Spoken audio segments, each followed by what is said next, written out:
Big Boss season 9లో one of the contestant గా అడుగుపెట్టింది రీతు.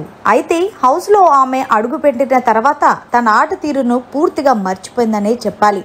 అంతేకాకుండా తన ఆట మీద కన్నా తన పక్కనున్న డెమోన్ పవన్ మీద ఆసక్తి పెట్టిందని చెప్పడంలో ఎలాంటి సందేహం లేదు. అప్పుడే 3 వారాలు గడిచినా సరే ఆమె ఆట ఏంటనేది కూడా ఇప్పటి వరకు బయటకు తీసిన సందర్భాలు లేవనే చెప్పాలి. ఈ విషయం మేము చెప్తుంది కాదు, బయట నెటిజన్స్ చెప్తుంది. ఇక అసలు విషయానికి వస్తే వీకెండ్ వచ్చిన నాగార్జున గారు హౌస్ లో ఉన్న కంటెస్టెంట్స్ తో మాట్లాడిన తర్వాత ఒక బంపర్ ఆఫర్ ఇమాన్యుయల్కి ఇచ్చారు. ఆ ఆఫర్ నువ్వు ఎవరికి ఇస్తావు ఇమాన్యుయల్ అని అడిగితే వెంటనే రీతుకి సార్ అని చెప్పాడు. అయితే రీతు నీకేం కావాలమ్మా అంటే నాకు ఆడియో క్లిప్ కావాలి సార్ మా మమ్మీ దగ్గర నుంచి అంటూ చెప్పడం వెంటనే host Nagarjuna audio clip Big Boss అనగానే ఇక వాళ్ళ అమ్మగారిది ఆడియో వినిపించారు. దీంతో అమ్ములు అని పిలగానే ఒక్కసారిగా రీతు చాలా ఎమోషనల్ అయిపోయింది.